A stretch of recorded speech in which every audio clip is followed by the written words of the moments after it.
No backlight.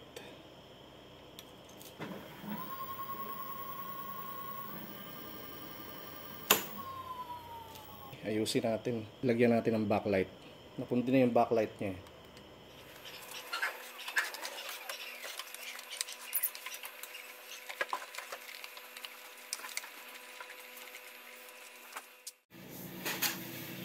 Nilagyan ko muna ng plastic para hindi magasgas. Kasi ano natin to bubuksan.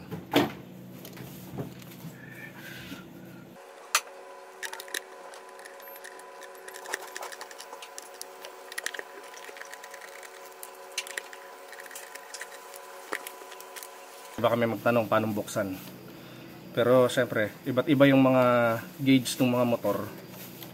Kaya iba-iba rin yung paraan ng pagbukas. Pero ito sa mga TK lang to yung mga kamukha ng TK, ganito lang magbukas. 3 lang ang screw. Ito lang yung tatanggalin nyo. Then, wala na kayong tatanggalin dyan. Ayan, meron yung self-locking latch dito. Tutulak nyo lang yan. Ayan. Ayan. Then, wala ring screw yan. Pagkatulak nyo, hihilahin nyo na lang yan dyan. Ito, nakascrew. Ayan. Ayan, ganyan lang. Tanggalin yung screw para mai-open nyo to, mai-reveal yung likod. Wala nang backlight itong gauge nung e-bike, kaya ito yung naging solusyon ko. Gumawa ako ng backlight, kumuha ako ng LED galing dun sa, ito yung ginagamit sa mga kotse, yung T5 LED. Maliwanag kasi ito yung nilalagay doon sa mga cluster gauge ng mga sasakyan, mga kotse. Ayan. Nakahilang yun dyan, tapos ididikit ko dito. Pinakamagandang angle niya para kalat yung ilaw, yung sinag. Meron dito kaliwat kanan, saka dito sa front. Ayan, left tapos right yung ilaw.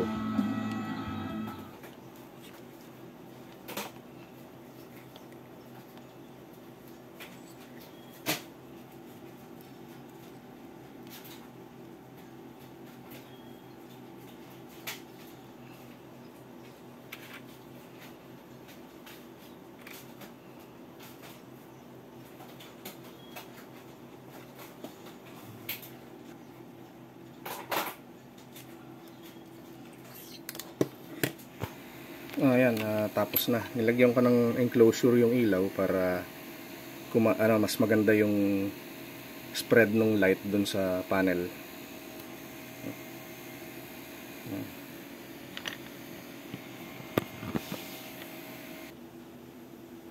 Bali yung ilaw nito 12 volts. Magtatap na lang tayo dito ng 12 volts kung saan tayo makakapag multi-tester nung supply. Pag wala dito, irerekta na lang, para pinakamadali, irerekta nyo na lang to dun sa back converter o kaya dun sa 60 volts to 12 volts na converter nya. Ganun lang ka-easy. Try na natin. So ayan, pag babalik, ayan, madali lang naman. Ayan.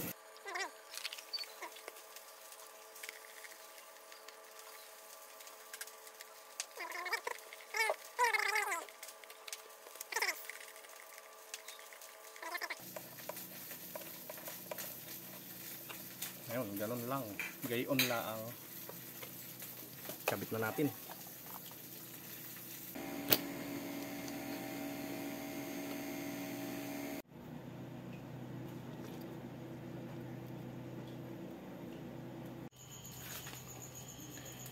Trace nyo tong yung power output nitong converter, 60 volts to 12 volts. So ito yung nakalabas dito na Molex. Then etong dito kasi sa mga TK, gitna yung positive, ground yung green.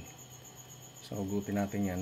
Pwede kayo mag-tap na lang dito, itatap nyo. Ito yung backlight na ginawa natin.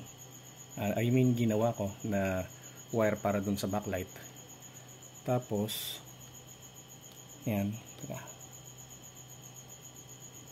pwedeng mag-splice na lang kayo dito magtalop na lang kayo dito, tapos dito, tapos i-tap nyo na lang to, yung plus, yung red sa red, tapos itong black sa green. Green lagi yung ground. Pero ako, maselan kasi ako, bali gusto ko detachable lahat. Dihugot, kaya gumawa na lang ako nitong adapter. Nakakabilin to sa Lazada at Shopee. 10 pesos each lang yung magka-partner na to. Meron naman iba 35, pero mas maganda yung mas mataas ng konti kasi ito hindi siya tanso. Bakal yung ano niya, laman sa loob, hindi tanso. Pero pansamantagal, ito muna.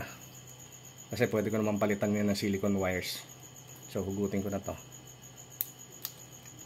Then salfac. Ayan o, sukat. Then ito dito. Ayan. Siyempre red sa red, yellow sa yellow. Dito dapat ganun din.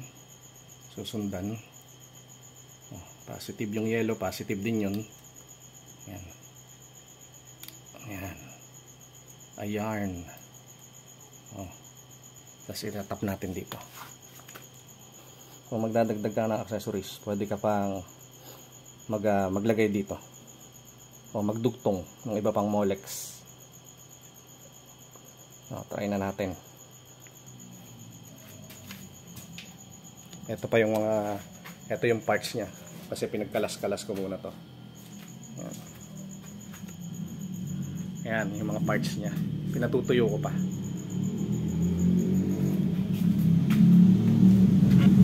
So, pagkakabit, susiyan na natin kung anong magiging kaitsurahan. Dating walang backlight.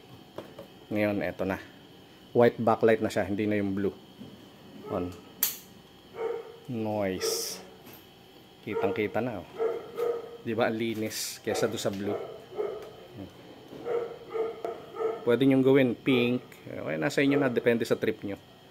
Yung backlight na, yung LED na ilagay nyo. Pwedeng blue, pero common yung blue kaya ginawa ko white. Sa T5 para sa mga cluster gauge ng kotse yung ginamit. Para talagang super bright siya. Yan liwanag. Mas maliwanag pa sa urig. Kitang-kita. Pero hindi naman siya masakit sa mata. Okay. Success yung project. Pwede ko na i-secure to. Talaga nga naman, no, kahit madaling araw na. Ayan, halos 12 midnight. Kung kailan magbablog ako, palagi na lang may dadaang maingay. Okay. Medyo matatagalan pa siguro to kasi yung order natin doon ako nagre-rely sa mga order na parts, yung pintura, top coat o top coat.